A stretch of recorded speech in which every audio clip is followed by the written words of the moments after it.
Good day mga best friends. So samahan nyo kami ni Kuya Sean at ni Boss Papay sa isang plumbing works. So eto, nandito na kami sa site sa kila Ma'am Dada ito dito sa may Apo Street. So ang problema dito kasi umiikot yung metro ni Ma'am sa tubig kahit naka-off naman lahat.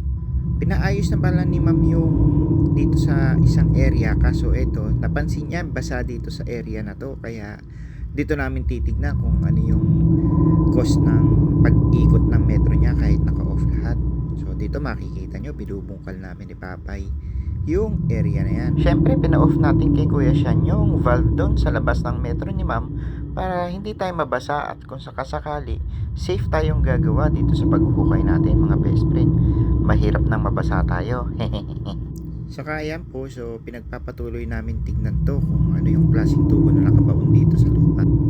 So ayan, nakita na namin yung tubo. So meron ditong orange pipe. So ito isang drain line to galing sa loob ng bahay nila Madam.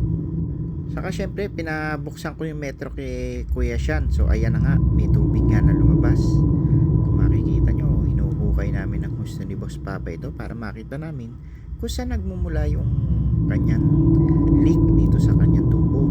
So makikita nyo mamaya na halos magkatabi lang pala ito mga best friend. So unti-unti namin kasi mahirap na, baka mabutas namin ng gusto. So ito, nandito pala yung salarin mga best friend. So ayan, ayun yung kanyang black pipe na to. So luma na siya, malutong na rin mga best friend. So yung tubo na to may crack nga talaga, no, kahit nakasemento. So dinadaanan kasi to ng sasakyan siguro dahil napersa, nag-crack na, saka lumaan na rin.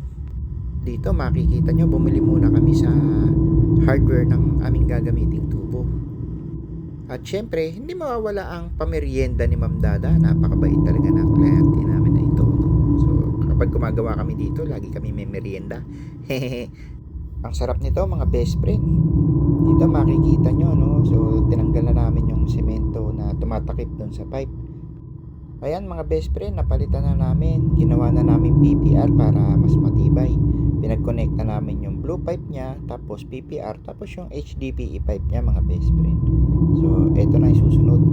So syempre, tinesting namin niya, pressure test bago namin tabunan. Ayan, sinemento na ni Boss Papa yung pipe na pinalit natin, no mga best friend. Makikita nyo dyan. Hindi ko na pinakita mga best friend, pero nakabaon ng medyo malalim yan mga best friend. So ayan, tapos na natin semento yun. Siyempre, clean as we go tayo mga best friend. So ayan, tapos na siya mga best friend. Oh my God! Wow! Nice.